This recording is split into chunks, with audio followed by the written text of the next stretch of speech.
Probando, probando. Bueno, buenos días con todos y muchas gracias por la paciencia. En nombre de la Organización Latinoamericana de Energía, el Banco Interamericano de Desarrollo, el Ministerio de Industria, Energía y Minería de Uruguay, les damos la bienvenida a esta sesión del día de hoy llamada Conectando el futuro energético de América Latina y el Caribe, impulsando la interconexión eléctrica nacional. A continuación, vamos a dar la palabra al señor Gustavo Herrera, coordinador de Desarrollo Social en el Sistema Económico Latinoamericano y del Caribe, SELA, quien estará dando las palabras de manera virtual. Por favor.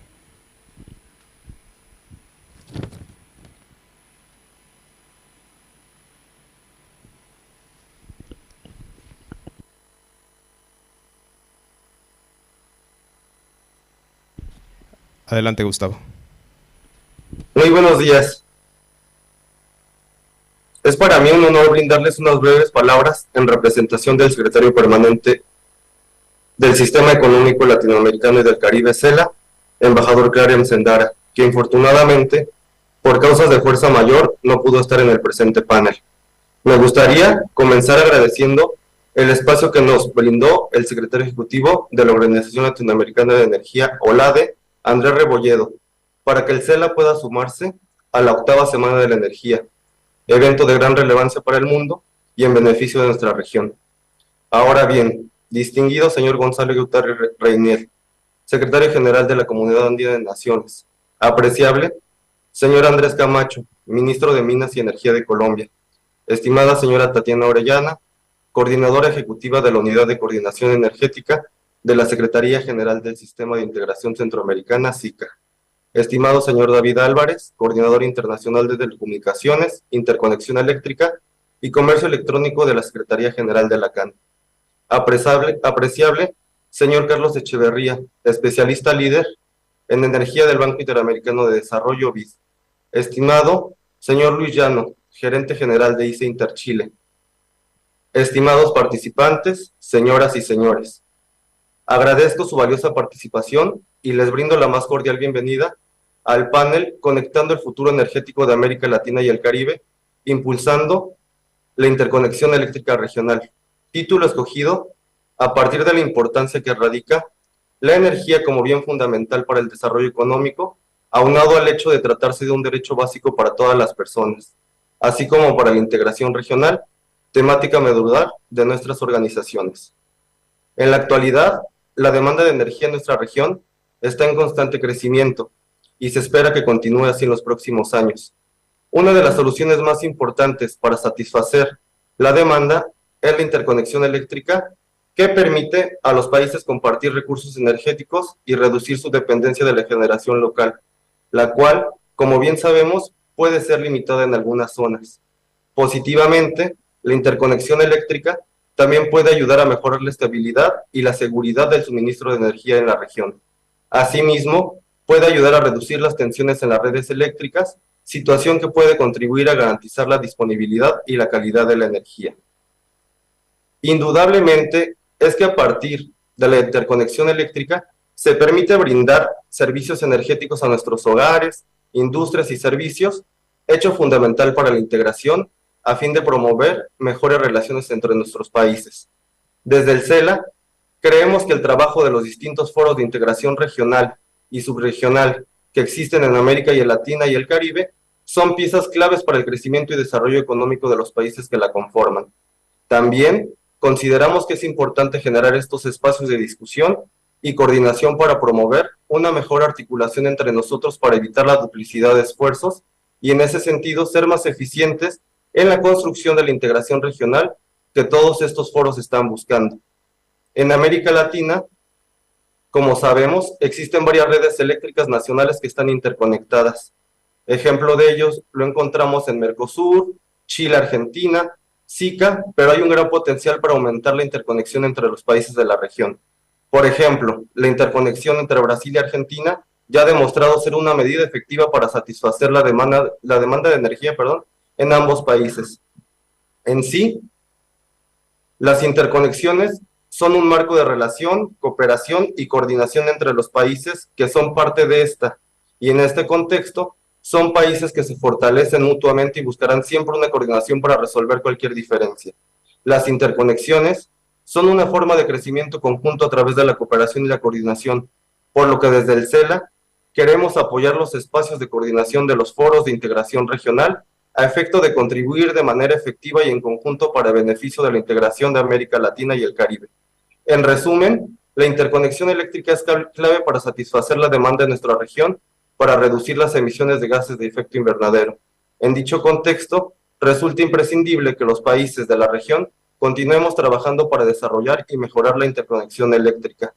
Positivamente, esta discusión será de gran utilidad y dejará una puerta para continuar con estas actividades conjuntas entre las secretarías para fortalecer los espacios de coordinación y discusión en los temas estratégicos de nuestra región. Finalmente, desde el SELA, manifestamos nuestra voluntad de seguir trabajando con nuestro mayor entusiasmo en estas experiencias tan enriquecedoras y necesarias para la región. Nuevamente, agradezco la asistencia de todos y la receptividad con la que atendieron esta convocatoria, así como a todos aquellos que hicieron posible la realización de este evento. Gracias. Muchas gracias por las palabras del señor Gustavo Herrera, coordinador de Desarrollo Social en el Sistema Económico Latinoamericano del Caribe, SELA, a quien también agradecemos del auspicio de esta sesión.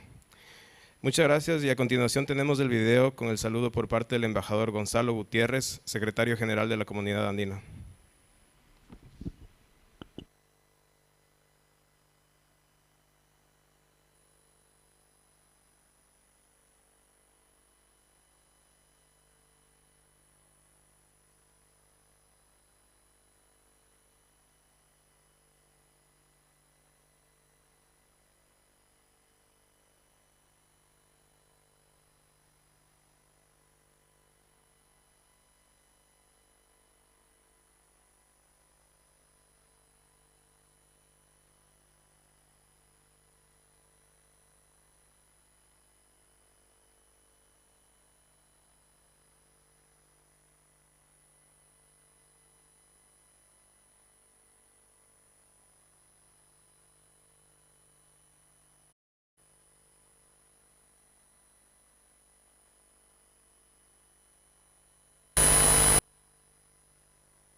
Entre los países para optimizar el uso de recursos energéticos.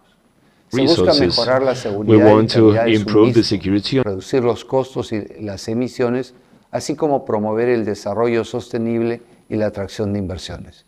Sin embargo, esta integración no solo implica la construcción de infraestructura física, como líneas de transmisión, gasoductos o interconexiones eléctricas.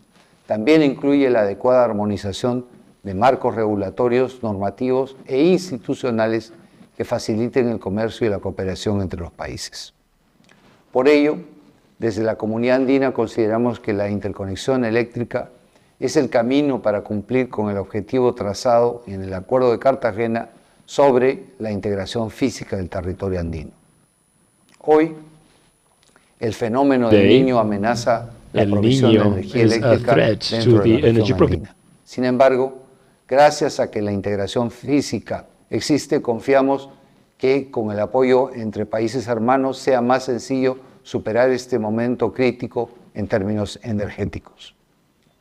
Con el objetivo de fortalecer la integración energética en la región y coordinar acciones conjuntas, quiero destacar que en junio de este año, la Secretaría General de la CAN y OLADE suscribieron un convenio de cooperación. Esta colaboración conjunta contribuirá a la profundización de la integración energética en beneficio de los 115 millones de ciudadanos andinos. Asimismo, para alcanzar la plena integración eléctrica en la región, la Comunidad Andina decidió el establecimiento del Mercado Andino Eléctrico Regional, que permitirá llevar adelante de manera coordinada los intercambios de excedentes de energía entre los países miembros participantes. Felicitamos el trabajo de los países andinos, ya que a través de sus equipos técnicos y con el importante apoyo del Banco Interamericano de Desarrollo, se está trabajando continuamente para poner en marcha el tan anhelado mercado andino eléctrico regional. Les agradezco su atención y reitero la disposición de la Secretaría General de la CAN para continuar trabajando conjuntamente por el fortalecimiento de la integración energética de la región. Muchas gracias. Muchas gracias a las palabras del embajador Gonzalo Gutiérrez. Ahora sí, para dar inicio al panel, queremos invitar a tomar la palabra en la inauguración de este evento al señor Mauricio Reutemann, consultor internacional en Economía de la Energía, Planeamiento Energético y Regulación Económica de Servicios Públicos y especialista del área Energía y Ambiente de la Fundación Argentina Provenir. Muchas gracias. Bueno, muchas gracias por la presentación. Gracias a la audiencia que nos acompaña. Bueno, vamos a comenzar el panel con los especialistas, los colegas que me acompañan. David Álvarez de la CAN, de la Comunidad Andina, Tatiana Orellana del SICA, María Victoria Ramírez del Ministerio de Minas y Energía de Colombia, perdón, Carlos Echeverría del BID. Carlos está trabajando en Brasil con el BID, y Luis Llano de ISA Interchile. Entonces vamos a abrir este panel. Como vamos a aprovechar que tenemos especialistas de distintas subregiones, ¿sí?, de Latinoamérica, y vamos a tratar de que nos den un pequeño panorama en términos de contexto de la situación de las interconexiones hoy en cada subregión, y vamos a ir a partir de esta primera descripción, de esta primera mirada, y vamos a hacer un espacio al final del panel para partir. Así que bueno, mi punto es, para romper un poco el hielo, hoy las interconexiones, principalmente eléctricas, las interconexiones energéticas y en particular eléctricas en este contexto de transición energética, son desde el punto de vista de la literatura, de ingeniería, de economía, de los sistemas energéticos, ¿sí?, hoy le dan a los sistemas flexibilidad, hoy le dan seguridad energética. Es lo que nos permite contar con reemplazo de otro tipo de infraestructura, o muchas veces con no contar con energía en determinados casos, ¿sí?, muchas veces de emergencia. Y tuvimos, y en la experiencia de Latinoamérica, muchas veces las interconexiones se ven como fruto de una idea de intercambios de oportunidades. And also the creation of markets as opportunities for the longer term to establish relations that can be fruitful for all countries, those in the sub-regions and then in the region as a whole. So based on these opportunities represented by interconnections, I don't know who would like to start in the panel. Maybe you can tell us a little bit from the infrastructure standpoint, or the current status, or market context. What can you tell us about those interconnections in your experience? Which are the opportunities that you think we're going to be having in the future? And some aspects about regulatory processes, exchanges, especially in the sub-regions. I don't know who wants to start. Carlos, come on. The floor is yours. Carlos has vast experience in these sub-regions, in several of the sub-regions. So I think it's... So Carlos can start telling us about these different places. Okay, cool, thank you. It's a pleasure to be here with you. I think that we can start from the north and then go down. In the case of SELAC and Central America, I think that the sub-regions, they have different levels of maturity and different status. We have, for instance, ECLAC, that has some experience in that. I think that the case of SHIPAC cannot be compared to the rest of the region and other supports provided by the bank. As you mentioned, this is a process of interconnection that are never ending.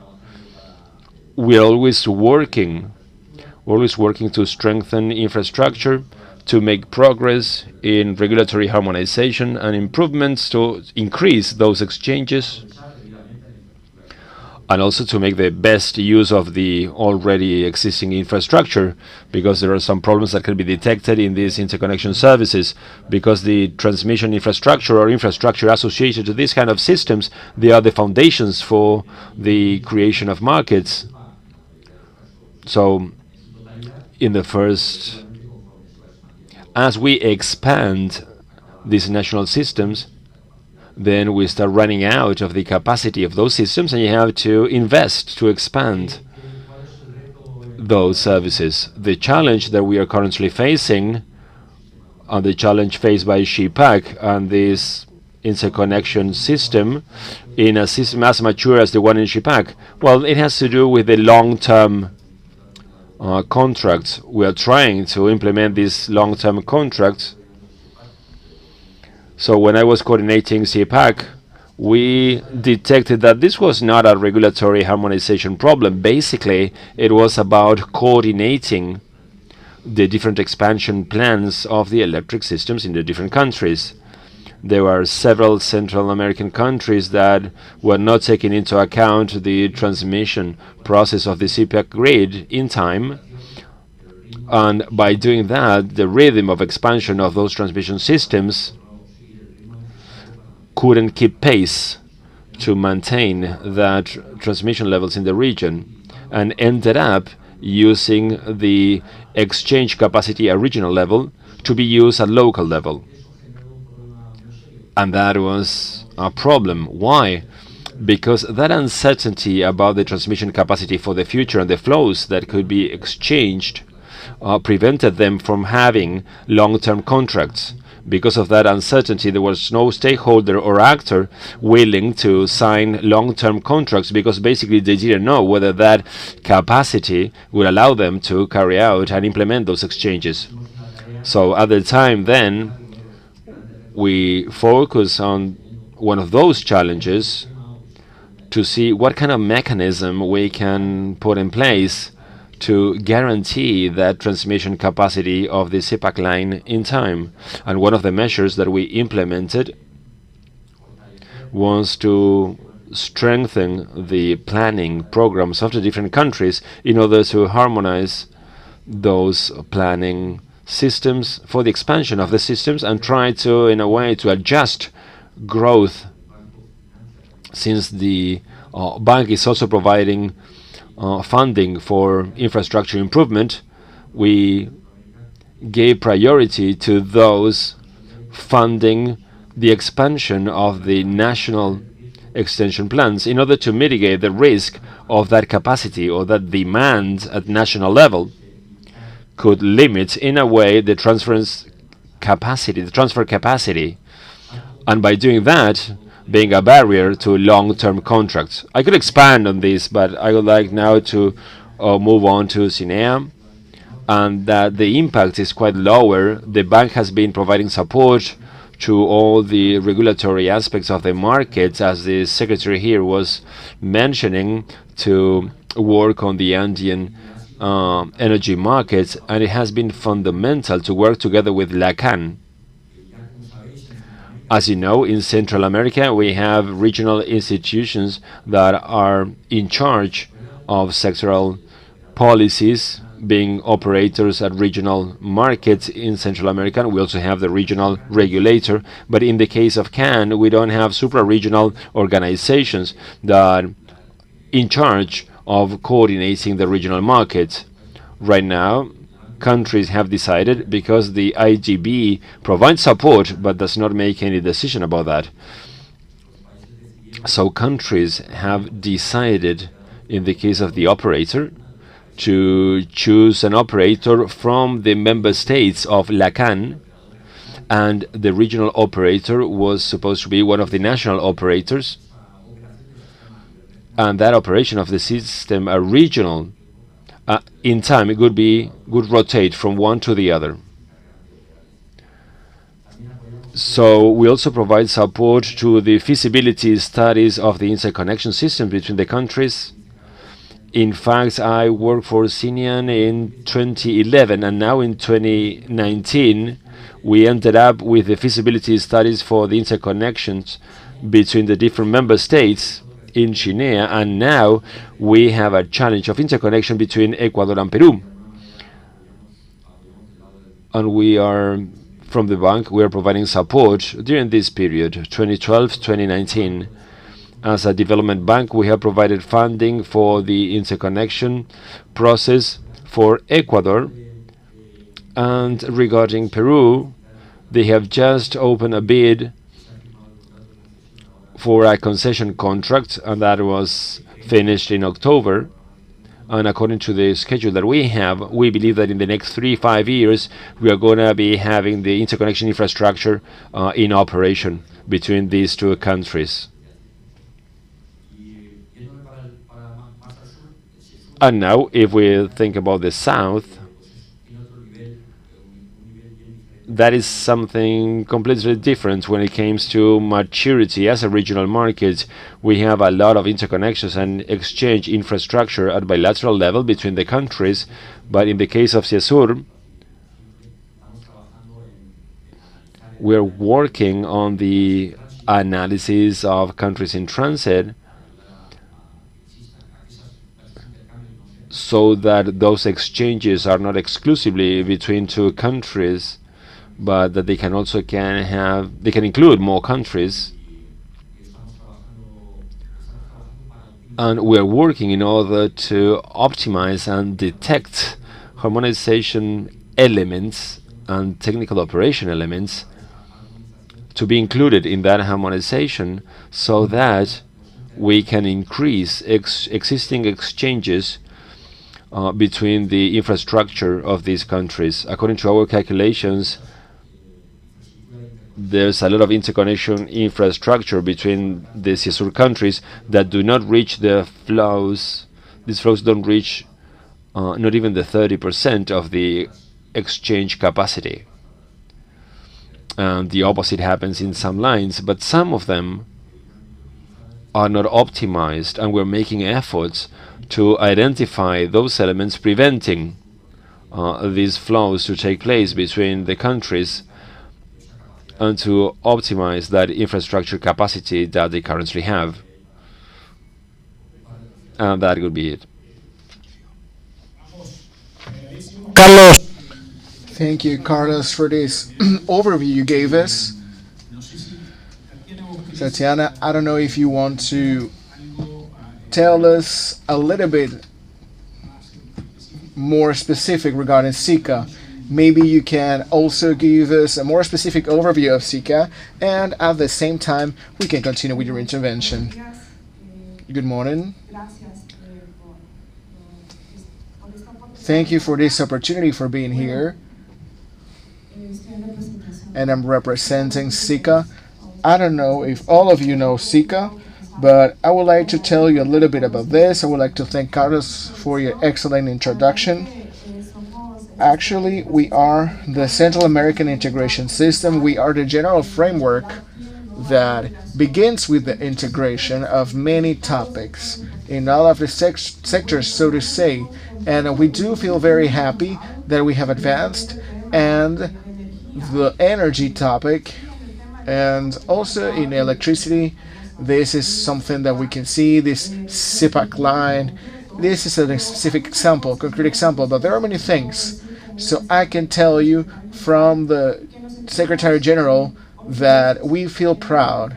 It's not perfect, of course, and I would like to tell this, as it was said before, Carlos was telling us, everything needs to change. Everything needs to evolve and to be updated. There isn't a constant thing. The important thing is that we are advancing. It is important to know that we started, and in the case of SICA, I wanted to give you that introduction. We are a small region, and we have actually 8 countries in it. We have Belize and Panama, including the Dominican Republic as well. And our example, concretely speaking, when we talk about electric interconnection is the regional electrical market. And this market is born from the effort that began in the 60s. And the countries and the rest of the region have had different advances. We began in the 70s with the first interconnection line until we reached 2002 with the last bilateral interconnection, joining both because we had a block from the north and one block from the south, and you can see this. I want to highlight this because this takes time, but either way we advance. So, taking that into consideration, we also have this protocol that brings the regional electric market. And this is a tool that allows us, as the representatives from CAN were telling us about, this is a very important tool because this began the origin of many institutions, including the operational regional entity, the council, the regulating committee for electric regulation, and everything we have at national level, we also have at regional level, and that's something very important. The electric market continues to be a market of overproduction, and that is how we work. Either way, we have many advances,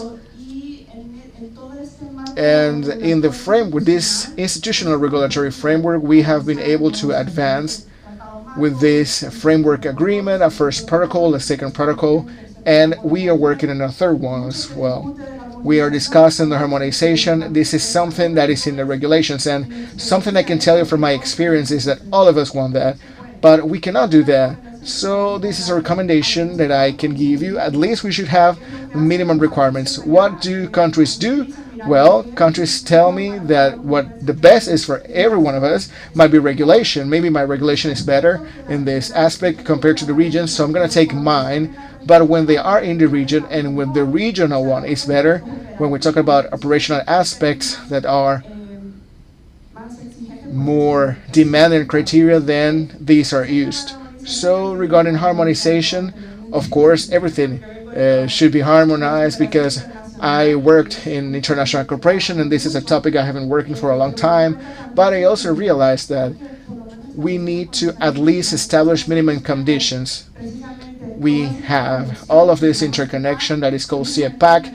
This is a 1,800 kilometers line, and this is a line that was born in the 87, and it was ready in 2003 with the last part of it, and we have a capacity of 300 megabytes, and we have the capacity to create another one. We are a small region. Remember that we're not as big as the rest of the countries you have here, and this is also our demand and our supply. This is what we need from energy. The important thing is that we have this first line, we have another one, and bringing together all the bilateral interconnections, we call them the regional electric system. So, to summarize, all of the interconnections are a whole. As an international regional operator, that makes sense because they do not make decisions, they coordinate. So that is why I wanted to tell you a little bit about that. We do have many challenges ahead of us, but we are advancing, and it is to have this institutional framework that gives us, I would say personally, is robust, because we are not doubting. We have all of the conditions, and this will also facilitate everything. And regarding challenges, planning keeps on being something very important. The indicative planning, not only from the transmission and generation.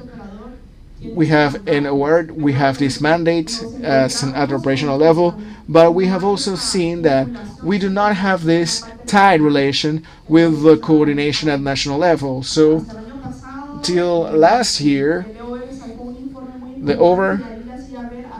wrote a report that was very important, and they showed the regulator that we needed help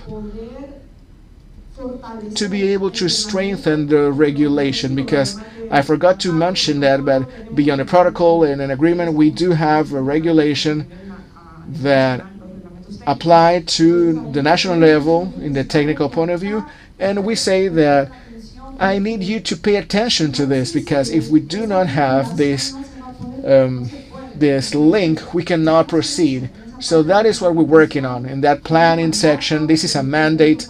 This is in the operating entity, and we need the cooperation of all of the countries, and we need to come together so we can talk about that. That is what I want to say from SECA, where we are right now, and the whole regional electric market couldn't exist if we didn't have the institution of SECA. So that is how important this is. Thank you, Tatiana. Thank you for your intervention and introduction, this initial overview. Later, we're going to see more aspects, and then we will also hear from the specialists we have here, so we can talk more about the details. David, I'll give you the floor, so you can also tell us a little bit about this, not only from the general overview that Carlos gave us, but you can tell us a specific overview of CAN. Thank you. Good morning, ladies and gentlemen. I would like to greet our panelists today, our speakers. It is an honor to be here representing the General Secretariat of the Andean Community. And as a background, and also giving you some information regarding this, May this year, the Andean Community turned 54 from the regional integration system. This has been fruitful in advances. It has been full of challenges, but either way, we have a very important agenda in the benefit of its 115 million Andean citizens. The Cartagena Agreement, that is our foundational document, was signed in 1969, established as one of the goals within the process of integration to reach that physical integration and also to develop infrastructures. And within this goal, one of the fundamental pillars is the electric integration. To be able to achieve this integration, of course, we need to strengthen the infrastructure that we have internally in every country, and that is where we need to have this contingent and the support of the cooperation systems.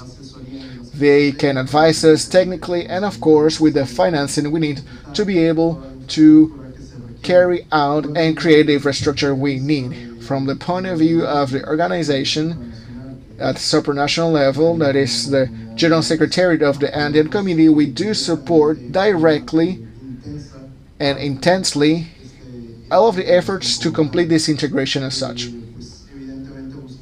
Of course, we also try for the countries to take advantage of the synergies among them so we can optimize the use of the energetic resources, as I said.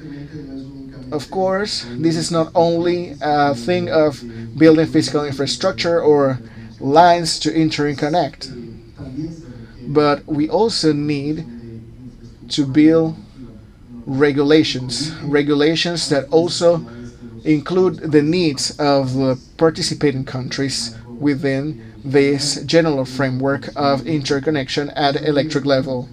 And that is what we're doing now. We are participating there directly with the SINEA initiative. This SINEA initiative is a catalyst actually, that includes a country that is not part of the Andean Community, but we can also learn from this regulation system that is being created. And this is Chile.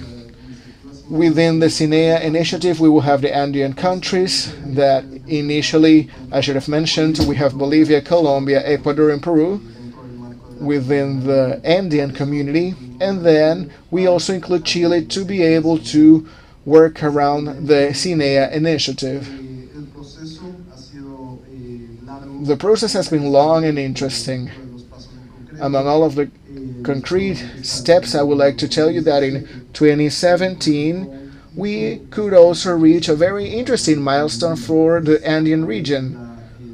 This was through signing the document 816. We have the regulatory framework that had been drafted in 2002 to be able to adopt the regulatory framework for the sub-regional interconnection of the electric systems and the exchange in the community of electricity, and within this supranational framework that is binding for all of the countries, we do not to go through the congresses at national level or the assemblies, so they could be effective, because we would establish also a binding framework that would cover and include all of the 4 countries. Nonetheless, this would also work with the needs of the country. So what have we been working with in these years? So we do have this regulatory framework, but this is not has been enforced yet, because we need the implementation at regulatory level and internally in every country. And that is the reason why we have been working in these months and last year to be able to do a very specific reform in the decision 816, where we establish a transitory time so we can continue with the creation of some regulations, as Carlos was informing us. And actually this has been finished. It was done in the meeting of June the 6th. This from Conred. This is the permanent committee that handles all of these interconnection matters and affairs in the region. This was done, they agreed on this, and they voted for that. So they can implement this and adopt this. So through the resolution done by the General Secretariat of the Andean Community, this was achieved. Also, once all these are in force, then we will have all this regulatory framework operating for the electric engine markets in the region. That also includes the electric engine markets in the short place. That would allow us to have exchanges of energy surplus with a binding nature in the region, and that will take into account the capacity of the countries within the framework of international connections.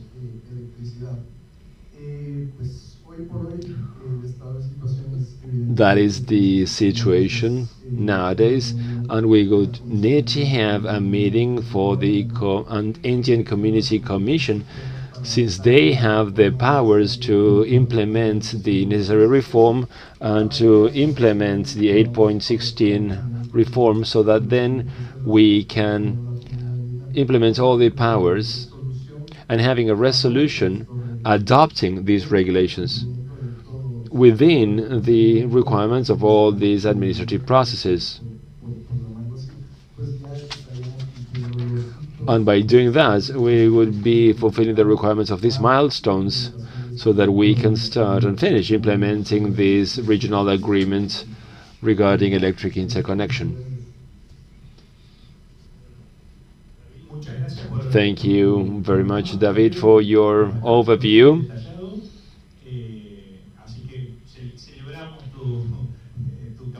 So thank you very much for your summary, for your quick summary of the situation.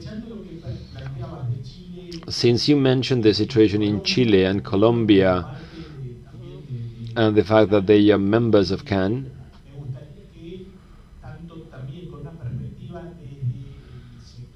and from the perspective of the public sector, Maria Victoria in this case, can you tell us a little bit about the situation in Colombia,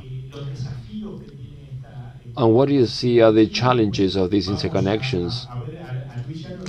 And then Luciano will be telling us about the private sector perspective, the challenges ahead when developing this infrastructure that is required to start with this process. So let's start with Maria Victoria and then Luis. Okay.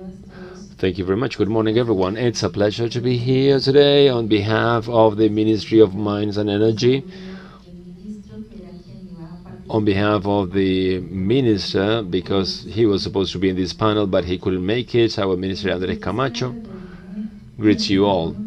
So I would start with a phrase that we use in Colombia, that is the unity of planning for minerals and energy, that says, without transmission, we have no transition.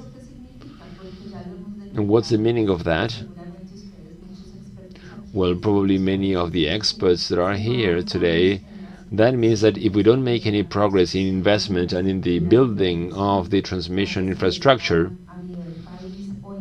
at national level or with the interconnections, that energy transition, that in my opinion is one of the most important actions to be carried out by humanity, because it is connected to the possibility of surviving as a species, won't become a reality.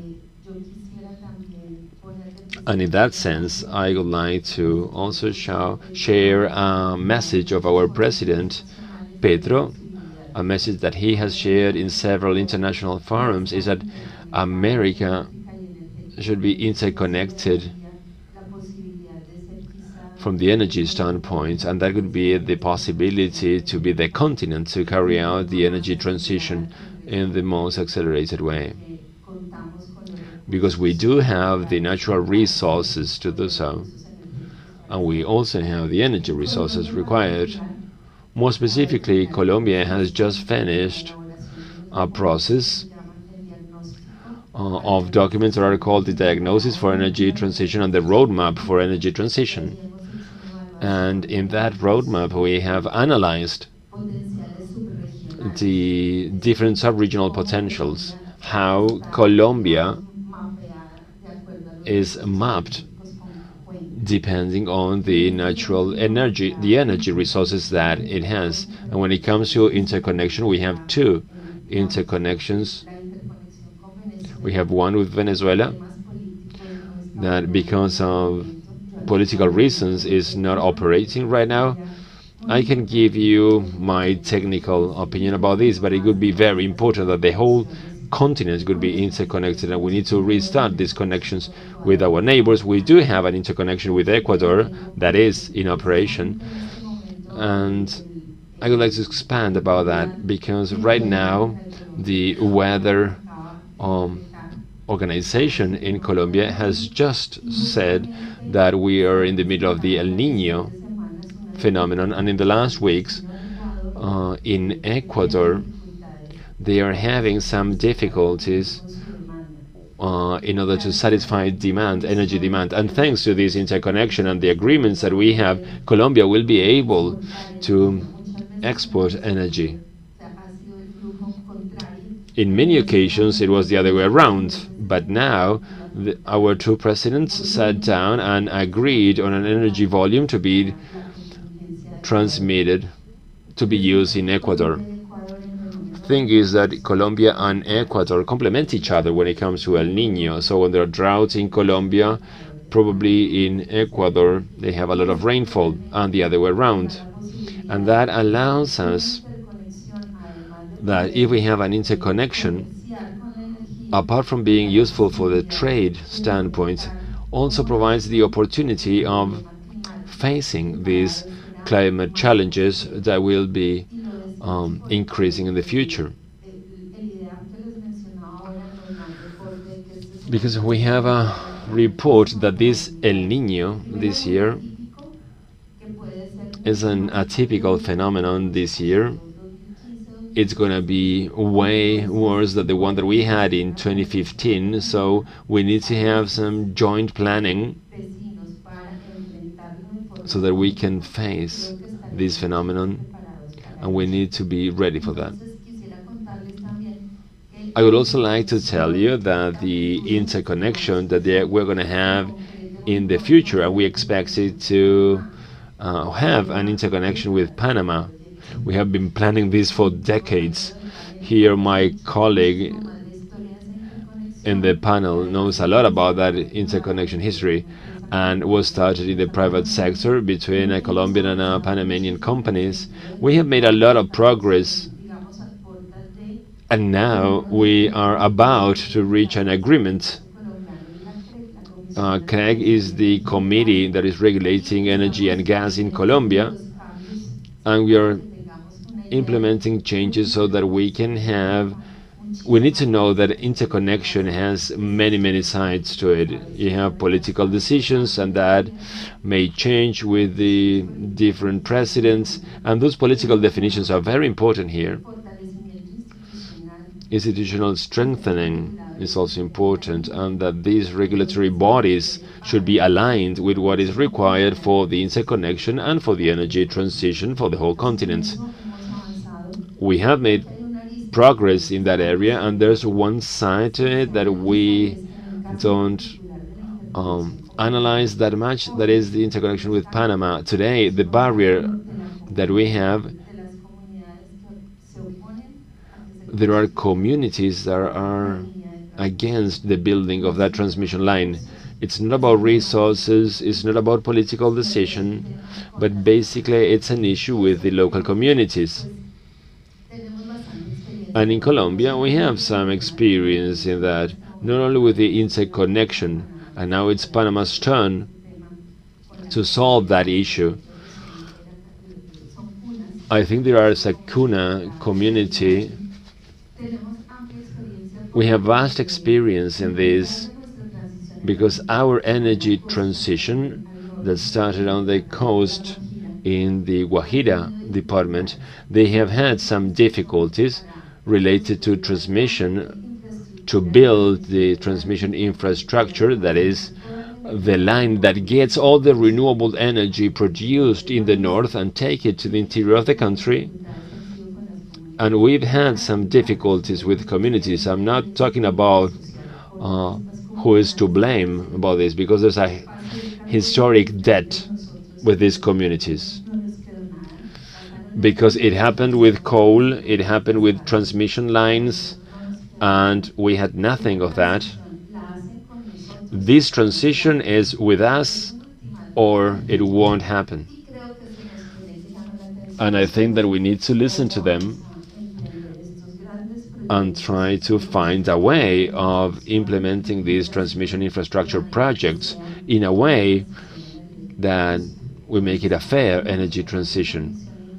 So interconnection and transmission issues, we need to take into account all these factors. So summing up, our interconnection with Panama is a strategic project where we will be able to connect the whole southern cone with Central America. It's very important. Today we were having a meeting with the IDB to talk about the possibilities and how to contribute with our experience in the northern part of the country with native communities, and how, taking into account that experience, how to provide support to our neighbor countries, to have an anthropological, social approach to the issue, so that we have the communities on board instead of them being a barrier for these interconnection and connectivity projects, so that they feel they are part of the process, they realize about the changes this can bring to their lives, and also to bridge the social gaps that we have in the continents. Okay, thank you, Maria Victoria, for your contribution. I would like to highlight two things that you said. One is those aspects related to climate change. You mentioned El Niño and how energy systems should take all these changes in climate into account, and the impact climate has on the redesigning of these systems for the future, increasing resilience and flexibility. And I think that is very important, and you mentioned that. And something else that you mentioned is basically the contribution of developed countries to this discussion about energy transition. And of course, there is no energy transition if that transition is not fair, especially in developing countries that have local issues that are very specific to those countries, that of course are different from those in developed countries. And I think that is our contribution of our countries to the discussion of the global energy transition. So thank you very much for your words. And now let's move on to Luis Llano from InterChile. Luis, since you're here, can you tell us a little bit about Chile and the challenges to be faced in the region from the perspective of a private company? What do you think about infrastructure development and interconnection? Tell us a little bit about this. Thank you very much, Mauricio. Good morning, everyone. It's a pleasure to be here sharing this panel. Okay, we have a multi-Latin company that is the largest in Latin America. We are in a linear infrastructure, and we work with data transmission and electricity transmission. I would like to greet ISA president that is here with us today in this forum. I would like to mention some of the things that were shared by our colleagues here. We were born to integrate all the areas in our country, and in 1971, when we set up our first electric grid, we connected those areas, and from that on, our vocation is one of integration. That's why we are part of the company that owns the grid, more than 1,000 kilometers of lines. We have all the interconnection infrastructure with Venezuela. We have a significant part, almost half of it, or a little bit more than that, of the infrastructure that interconnects us in Colombia with Ecuador. And currently we are starting Ciesur with an interconnection between Brazil and Argentina, and we are promoting interconnection between Peru and Ecuador, and also monitoring these studies by the IGB and public policy strategies in these interconnections between Chile and Bolivia, both from Bolivia and Chile. So now I believe that connecting the challenges of this fair transition, I personally say that the topic of regional electric interconnection, it's not something vocational. This has to do with responsibility. What are we going to leave to the coming generations? So we were used to see an energy transition every 50 years. So we would see this in the long term. In 1850 was coal, then we had oil, then gas. But then these all changed. In the year 2000, we began with wind energy. In 2010 and 20, we saw all of the changes in wind energy and solar energy. So the changes in energy transition are every 10 years. With this big change in the way we get energy and how we consume that comes so fast in 10 years, we need to strengthen something that is very important, that is cooperation. And also trust. Trust, internal trust among countries, among institutions, the trust among all of these countries, as I said, and additionally, we also need to have this kind of fora. And this is why we are thanking you for this organization. We also have a forum for the organization of energy transition with Uruguay. And we're talking about fair transition and the role we play. So it's good that this has been organized by SELA. It is good that from here we can also foster and reactivate all of the relations between Colombia and Venezuela. I was in Caracas last year talking about this topic, and at one point in the beginning of the 90s, we had a very big rationing because of El Niño. Almost 13 months in a row, 4 to 6 hours without electricity because of El Niño. Venezuela helped us and gave us energy. Then, in 2003, I had the opportunity to be an engineer in a control center that also created an interconnection to include and synchronize other countries, and this was amazing to see the energy transmission back then from Colombia to Ecuador. And this was so good that very fast we had other circuits in 2008 in Ecuador. In an exercise of long term, they increased their capacity, and we saw some exchanges from Ecuador to Colombia. So on one hand, we had a benefit from the citizens because the tariffs were less And at the same time, then Ecuador started to export energy, and that brings economic development. And these are the kind of benefits we need to materialize so we can see this kind of integration and integrations at regional level. As Maria Victoria said, we have been working very actively in the interconnection Colombia-Panama. This has been a great challenge. In Colombia, we would have the first HDBC technology, but not only because we have an interconnection for Central America, but also because the role of the planning entities is fundamental. This fundamental has been in the plan in the country from the 90s. We have also been preparing to strengthen the internal grid. That's also happened in CIEPAC. Every country had to reinforce the internal network or grid.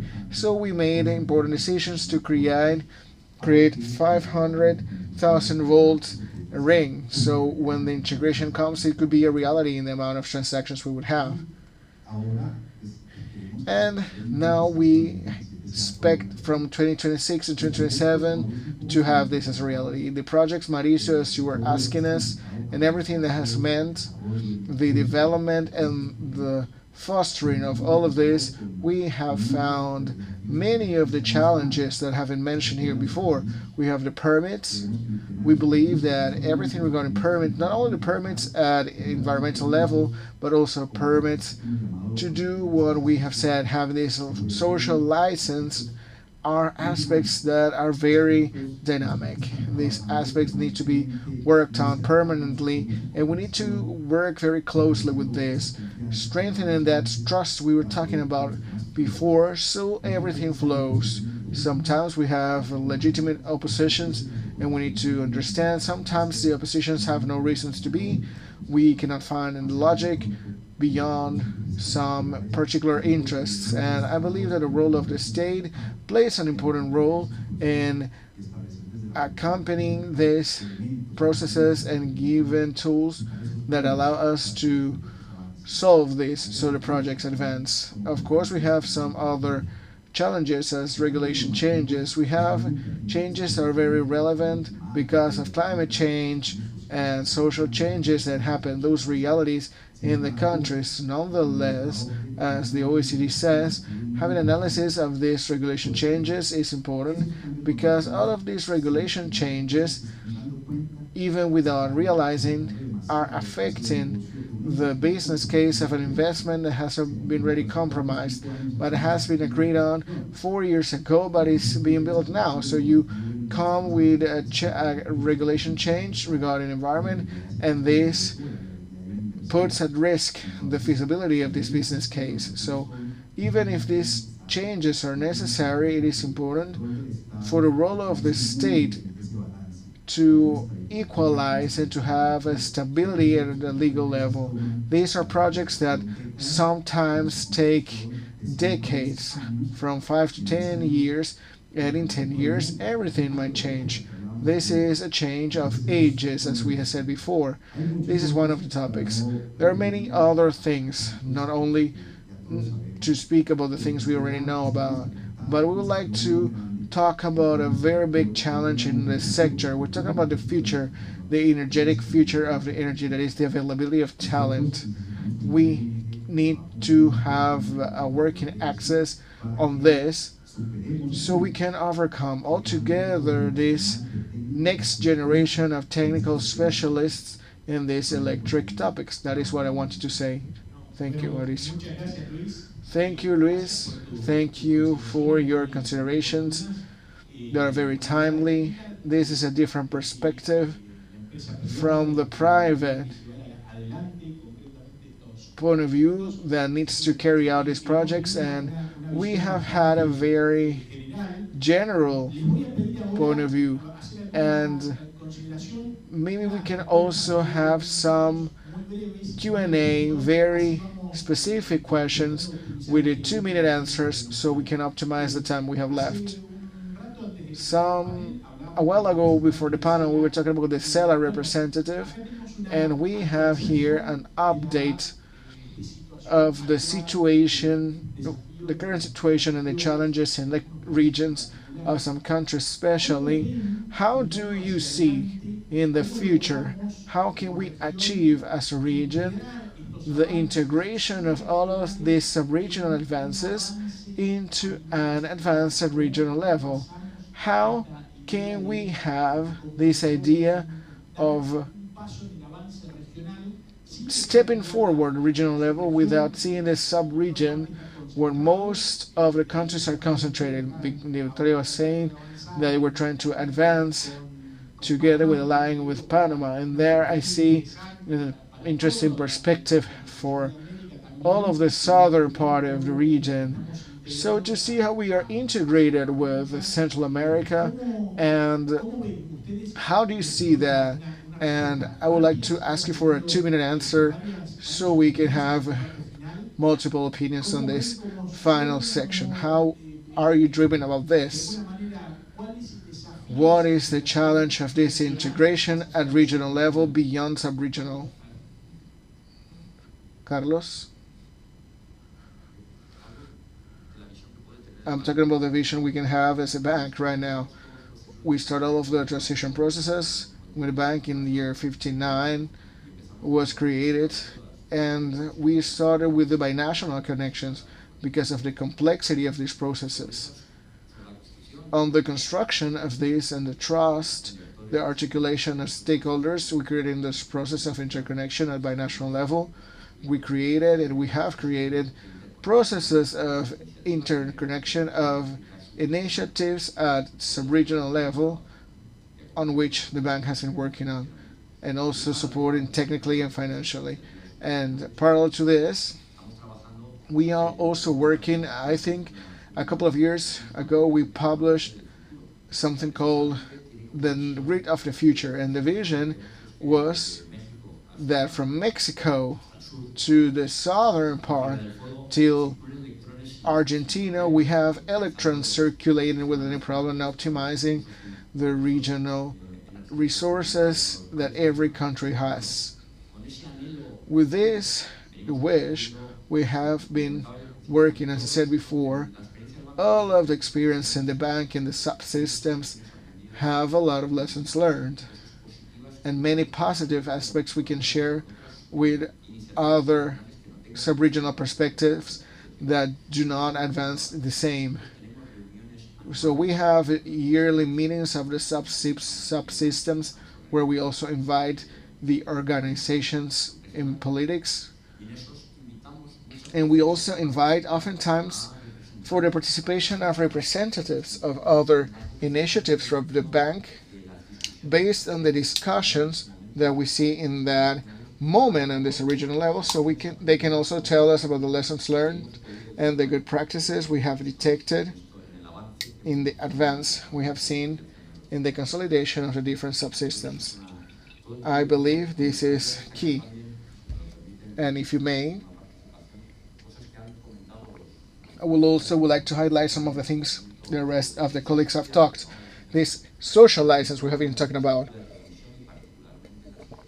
The infrastructure of transmission and the regional transmission has a fundamental part that is working in an articulate way with the private and public sectors to facilitate this social license that is more complicated every year in the countries. So this has to do with capacities as well. One of the biggest challenges we have seen in the interaction we have is the symmetry between among all of the capacities that we have in the sectorial areas of the countries. So one of the efforts we have in the bank is to overcome those asymmetries of capacities in the countries and the professionals so they can talk the same language. As Luis said, trust is fundamental.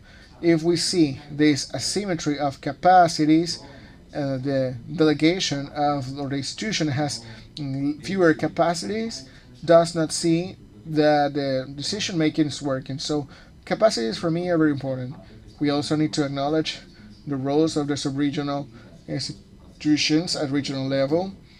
We'd like to thank everything that the bank has done, and also acknowledging here the president of ISA and Luis, how proactive this has been done. With Andres Villegas in Panama, we have a lot of exchange with the colleagues in Brazil.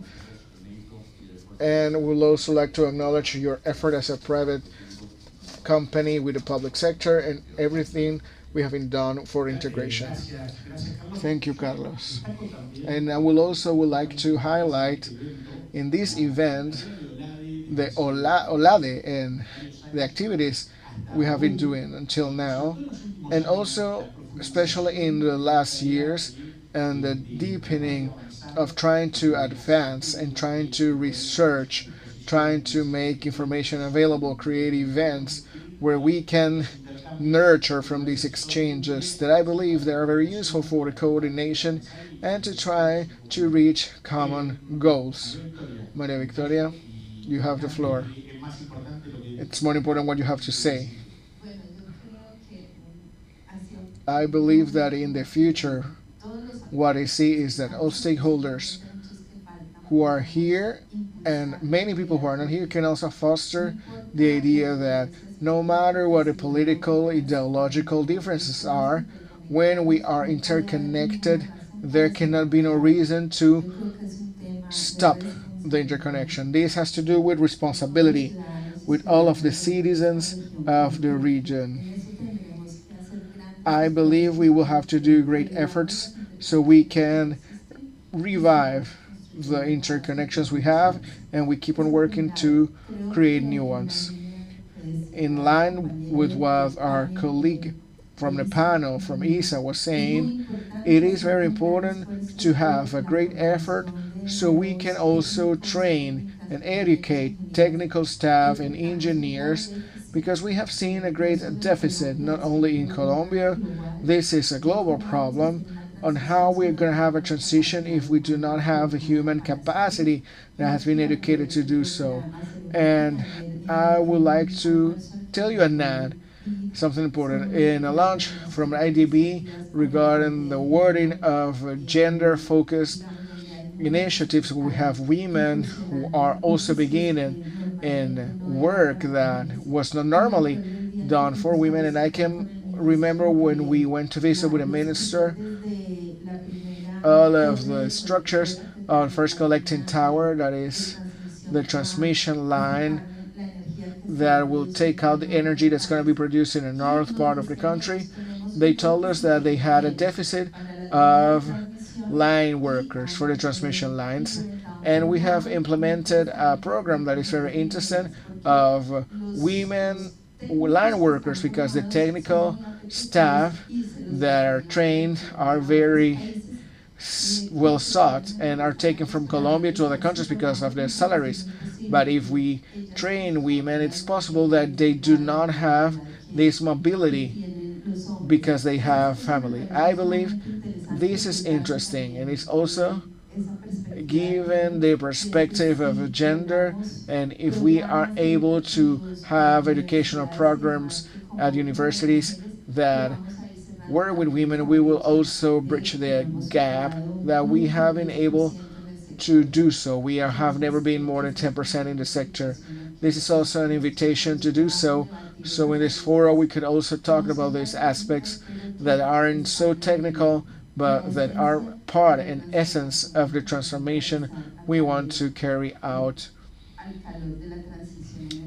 together with the transition. Gracias, María Victoria. Thank you, Maria Victoria. This is very interesting, everything you say about the integration of women to the sector, and we see this as well also at the universities and School of Engineering, where we had many majors and most of students are men, and now women are more integrated and starting to be professionals in sectors that give a great chance. And I believe we are going to have more opportunities for women in sectors such as ours in energy point of view. We need to have this active process to keep on working. This is not something spontaneous. Tatiana, thank you very much. What are your considerations? Well, we had two questions in one. How we advance from the sub-regional to the regional and to the future. I believe it's important to say this, what we always say, to talk 50 years ago we started talking, saying that we had no interconnections at binational level. That's where we started, and now once again, tomorrow, for example, when we have the ministers, this is ideal to discuss everything. So from what we have discussed, we cannot develop only capacities at framework level or individual level. It has to be comprehensive. And from the international cooperation, we discussed about this and we try to tell all of the stakeholders about this. This has to be something that is integrated, talking about framework conditions and national and in comprehensive ones as well. And to the future is also important. We were discussing this before, climate change. At least in SECA, the 8 countries have been trying to work on a regional goal in the energy sector, where we have also included a dialogue with the environmental sector, because everybody is trying to work on their own, but we also have an invitation to work among sectors. Climate change is real, or regions with El Niño, we have great affectations, and at least in SECA region, we are very vulnerable because of the geographical position we are. And we have been working at technical level on a regional objective that could be also introduced in COP, or maybe later, because COP is coming very soon. But the important thing is to think not only about mitigation, but also adaptation. Our infrastructure in Central America, we have hurricanes that are diluted, but either way they could be stronger. So we have to think about that as planners. We need to think about resilient infrastructure because this is a reality. We are running against time, and we are in almost in 2030. So this is the message I want to give you from the region. We're very vulnerable, and the interconnection plays an important role. We have said this before. Do not forget this. Let's try to think about mitigation and adaptation measures. Thank you, Tatiana. That is an interesting point of view regarding adaptation and climate change, mostly in this vulnerable region. David?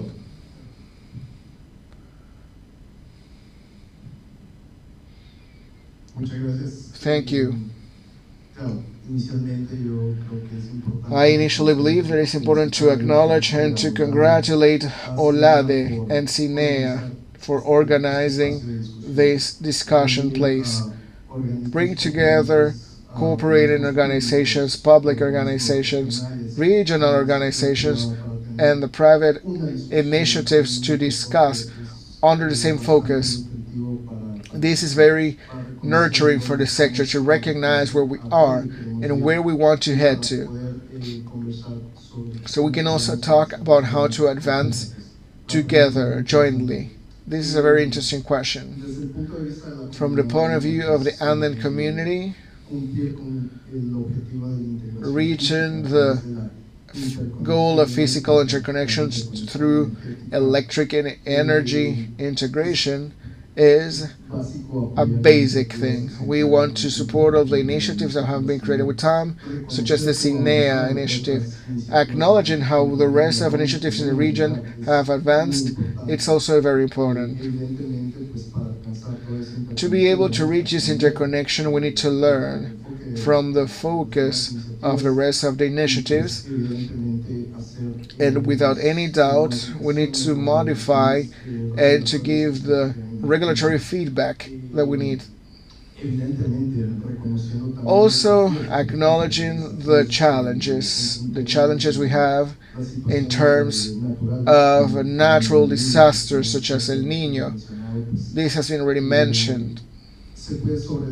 We can also overcome this crisis that is affecting the Andean region through the regulations that have been shown, and also with the support of our brother countries.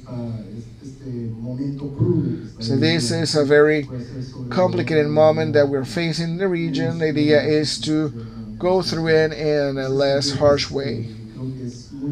In that sense, I believe it's very important to talk about things, dialogue and cooperating among initiatives, so we can also reach a rhythm where we can reach the future as we want. Thank you, David.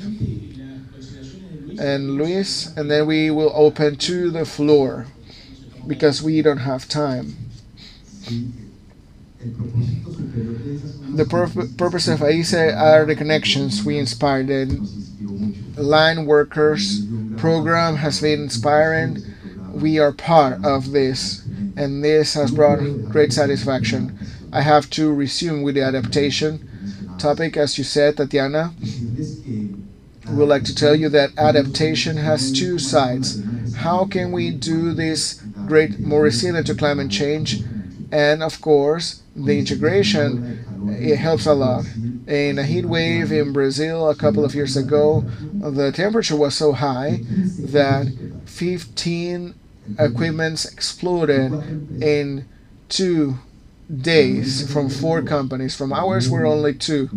But there were some others that were pretty ugly.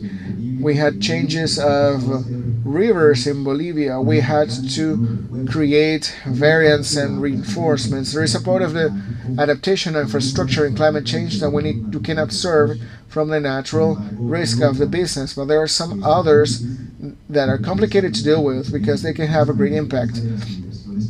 So we need to think about an investment for this. We believe this is important. Martinez was part, and she was in the forum we coordinated last year, and these were seen like every year, and that is 1%, but nowadays the probability is 10%. And she was telling us that there are phenomena that we haven't seen before. Last week we had a piece of news in Miami that we have hurricanes and the heating of oceans. There were new bacteria that are also affecting the health of people. These are the kind of phenomena we could be seeing for the future. So everything regarding adaptation is fundamental. And I would like to close this panel only by coming back to the trust. To be able to strengthen that, OLADE, CAN, SELA, and all of these organizations can help to have a perspective, a common perspective in the long term. We need to prioritize 3 aspects. One is the broad knowledge of the benefits of integration. Number 2 is, of course, the experiences. Where have we had experiences that are good? In Europe, in 50, 70 years, we're very clear 15% reduction goals. In Latin America, we haven't reached 5%. Sometimes it's only 1% if we leave behind the plants of the South. And number 3 is the acknowledgement of successes and failures. We need to understand what have been the problems. The entities can help us with data, everything regarding ECLAC, CIER, the IDB, and I believe that can help us with that. And there is something that Mauricio said. I'm going to give you this information because it's very important for us. Jenny Roca, I have the worst part, right? Well, he was an anthropologist, and he was in a forum we organized. We have all of the CEOs of the companies, and this was in August, and we had almost 70%. And Jenny Roca said following. He talked about the new social contract, and he said, we need to have a perspective that is an opinion to where we're going. We call it transgenerational, and he talks about beyond 2060. To be able to manage our destiny with our everyday decisions and to acknowledge that we are the transition generation, and this is the transition generation. We will not see the end of it. We will not see the end of it. We need to leave the trap, this global framework of these 4 to 6 years that we have as human beings. We need to leave this trap.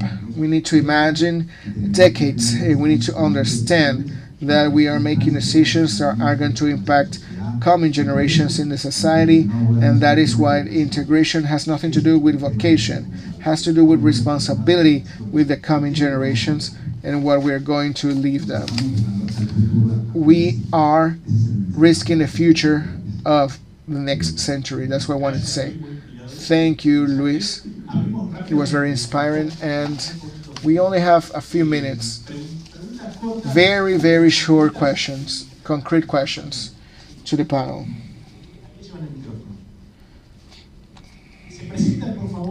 Please introduce yourselves. Good morning, Eduardo Sierra. I'm an academic researcher from Cuba. So the panel says connecting the future and the energy future of Latin America and the Caribbean. So my specific question is the following.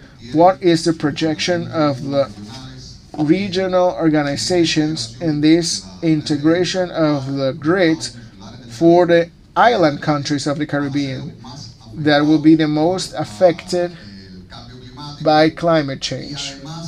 And beyond that, we also have the responsibility of accelerating the transformation with renewable energies because of the lack of conventional resources we have in our island countries. Thank you. Great question. Who would like to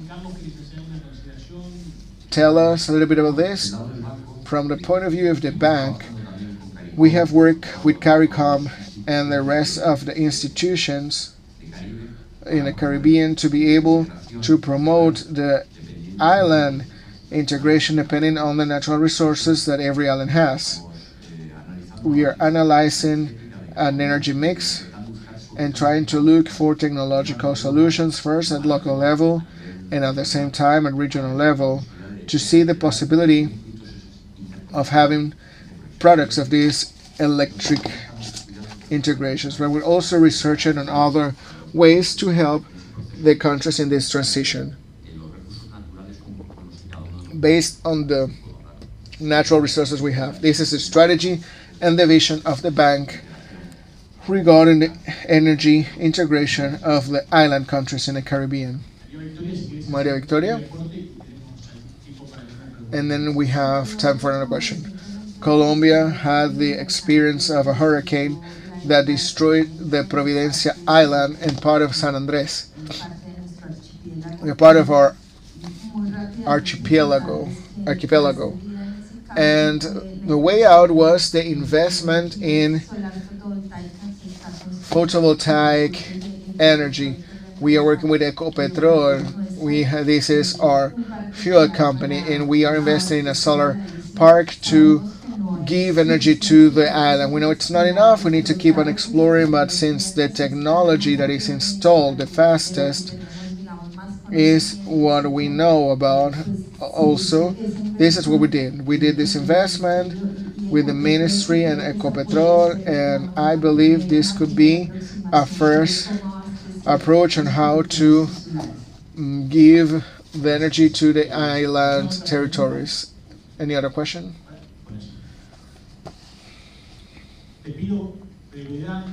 Please be very brief in your question and also in your answers so we don't go over time. My name is Jorge Arbache from CAF. This is a very easy question. On the one side, we have regions lack of certainty of what's going to happen in the future, and we also need to have long-term contracts for the development of an energy integration process. From the point of view of a politician, their interest is to see mid and long term, short and mid term, not the long term.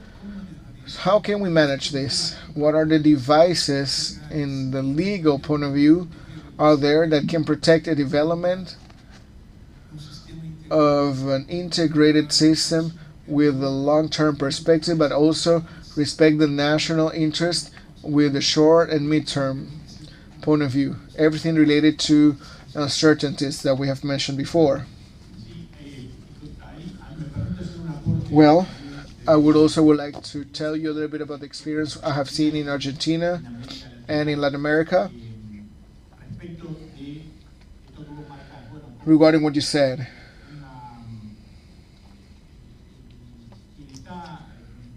The person who is leading politically has a short-term perspective in terms of decisions, compared to those who are in energy transition or people who are working in this kind of processes. I believe we can bring this together because we have seen very good results in terms of the infrastructure we have seen in the long run.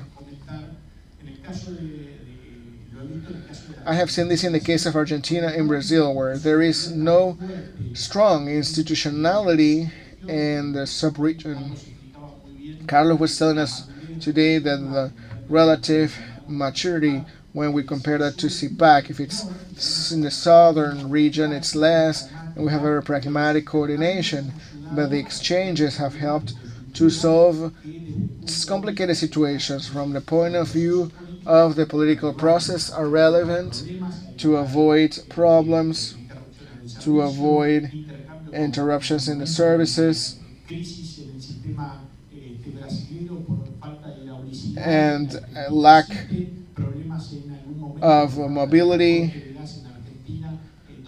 And in Argentina, we have also seen Argentina trying to help, and we had exchanges are very specific. And in the case of CPAC, I believe this is something that is very relevant as well, where the institution is also first, and the institution in some way gives an umbrella to the possibility of the short-term decision from the decision maker, where the regulator and the person who plans, I believe, has enough institutional importance that avoids the short-term decisions that can interrupt all of this.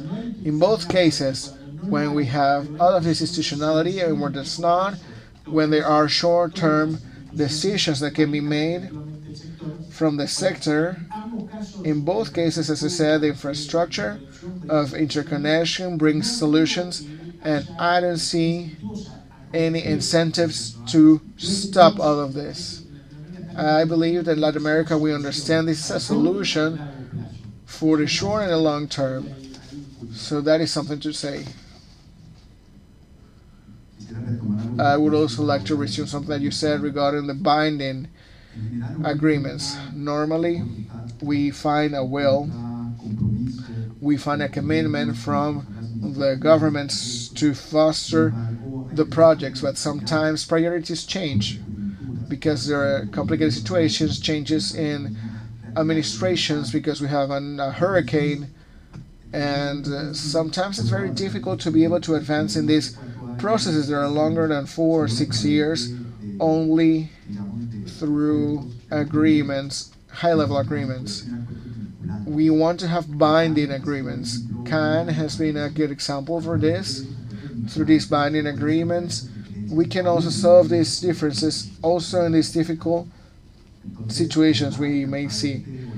We hope that through OLADE and the IDB and Cannes and all of these organizations, we will be able to see the promotion of these projects, to have mechanisms that have this binding feature for the decision makers and for the governments and authorities that are also included. And some other fundamental topic that we give as recommendation from the business sector is planning of the countries.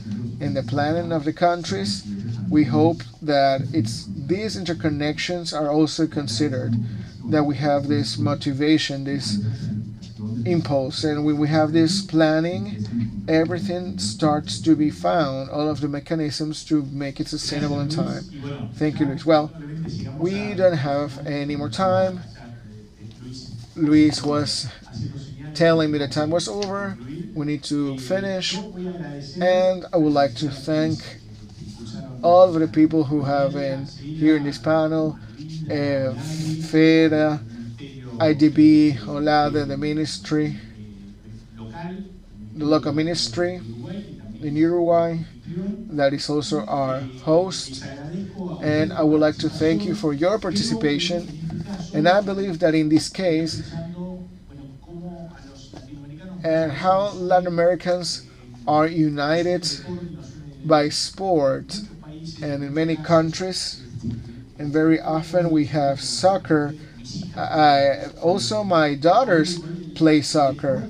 Nowadays, I believe sport brings us together as Latin Americans, and we live this with passion in every sport. Soccer, for example, I love soccer, and sometimes we live that very happily, but someone has to win and someone has to lose, and different from sport in this case.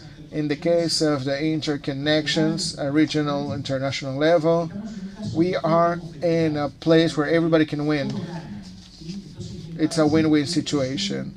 So I believe this is a sector where we need to pay attention, as we said before, from Argentina to Mexico. I believe that Latin America is a continent where we need to value all of the particularities we have. We are a peaceful continent, and that is a strength that we need to build upon.